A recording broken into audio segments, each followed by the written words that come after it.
तमगुण प्रधान रुद्रदेव शंकर जी का पद के तिनके के समान जो जानकर त्याग देते वे होते हैं रामानुग्रह के अनुग्रह पात्र। उनकी कृपा भाजन वे हो जाते हैं।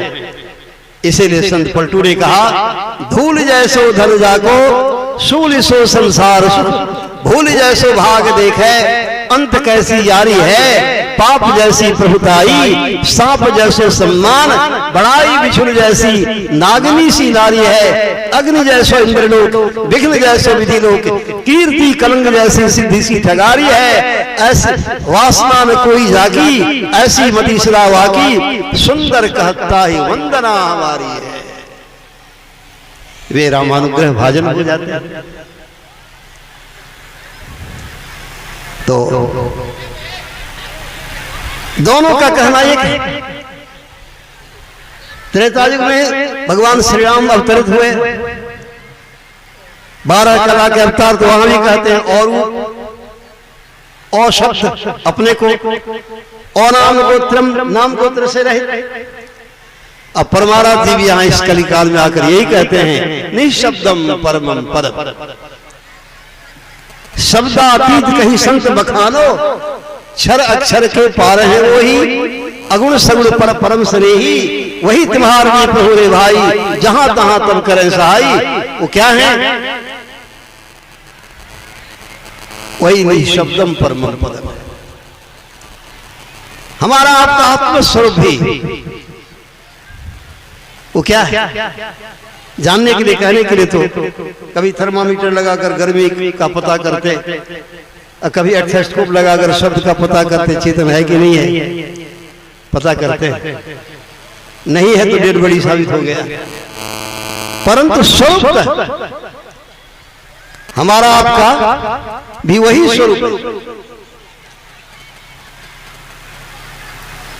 हमारा आपका भी वही स्वरूप। तो सज्जनों, भगवान मर्यादा पुरुषोत्तम भगवान श्री रामचंद्र जी महाराज क्या कहते हैं इस संबंध में कि सबकी इच्छा है कि हम सुखी हों, हमें कुछ करना नहीं पड़े। तो भगवान श्री राम भी यही कहते हैं,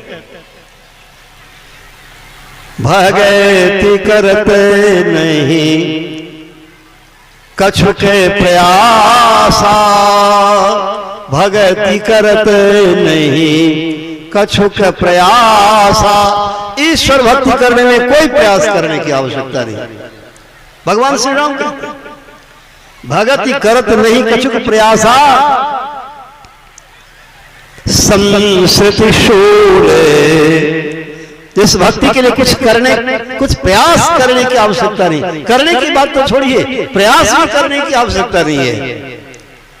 और उसकी महिमा क्या है?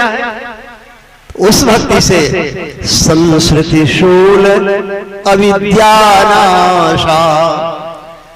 संस्कृति माने जन्म मरण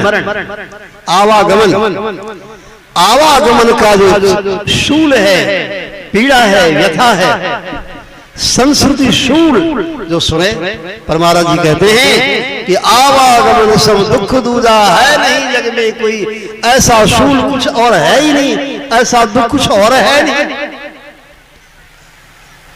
उस भक्ति से संस्कृति शूल तथा अविद्या का नाश हो जाता है, अविद्या का नाश हो जाता है। बल्कि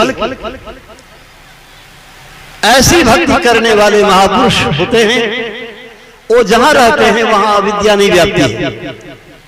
कागभूषण जी के बारे में है कि 1 योजन पूरा पश्चिम उत्तर दक्षिण।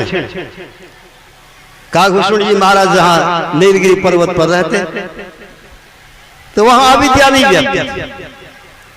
भगवान शंकर उपदेश करके भेज देते हैं गरुड़ जी को, 1 योजन के भीतर जो ही प्रवेश करते हैं तो गरुड़ जी की अविद्या मिट गई, मोह दूर हो गया। उन्होंने पहुंचकर कहा कि जैसा मैं सुना था वैसा मैं प्राप्त किया, अनुभव किया। लेकिन अब कोई प्रश्न नहीं है। जिस प्रश्न के चलते मैं यहाँ तक पहुंचा हूँ, कोई प्रश्न नहीं है, कोई अविद्या नहीं है, कोई भ्रम नहीं है, कोई मोह नहीं है।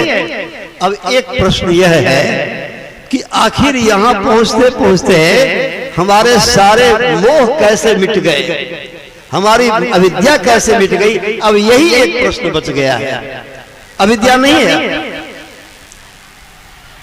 तो यह एक बार ये रामधारी सिंह दिनकर और उनके कई विद्वान राष्ट्र कवि, हिंदी जगत के राष्ट्र कवि और विद्वान लोग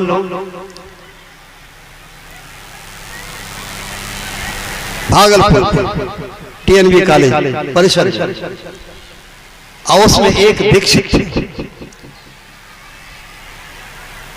उन्होंने कहा कि आज रविवार है, श्रीमान जी रामधारी सिंह दिनकर जी सबसे बड़े थे हिंदी साहित्य के दिनकर, उनसे कहा कि श्रीमान से आग्रह है कि यहाँ सदगुरु महाराज जी रहते हैं उपाघाट में, तो रविवार को साप्ताहिक सत्संग होता, हम लोग चलें।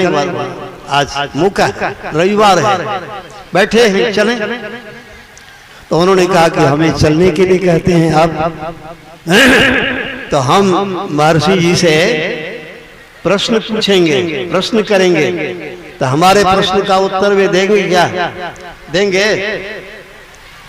तो उन्होंने कहा कि नियम तो ऐसा नहीं है, बीच सत्संग में आप प्रश्न नहीं कर सकते हैं, हाँ लेकिन जो भी प्रश्न हो मन में वो आप लिख लें। तो एक तो कागज में ढड्ढा में वो पूरा प्रश्न लिख लेते हैं, अजेब में कर लेते हैं। उन्होंने कहा कि उनके सत्संगत से यदि प्रश्न का उत्तर नहीं मिले तो फिर बाद में आप पूछ भी सकते हैं। जब पहुंचते हैं वे विद्वान लोग रामधारी सिंह दिनकर जी के साथ अब परमाराज जी के निवास में जाकर प्रणाम करते हैं और बैठते हैं। और जब बातचीत प्रारंभ होती है, यही तो है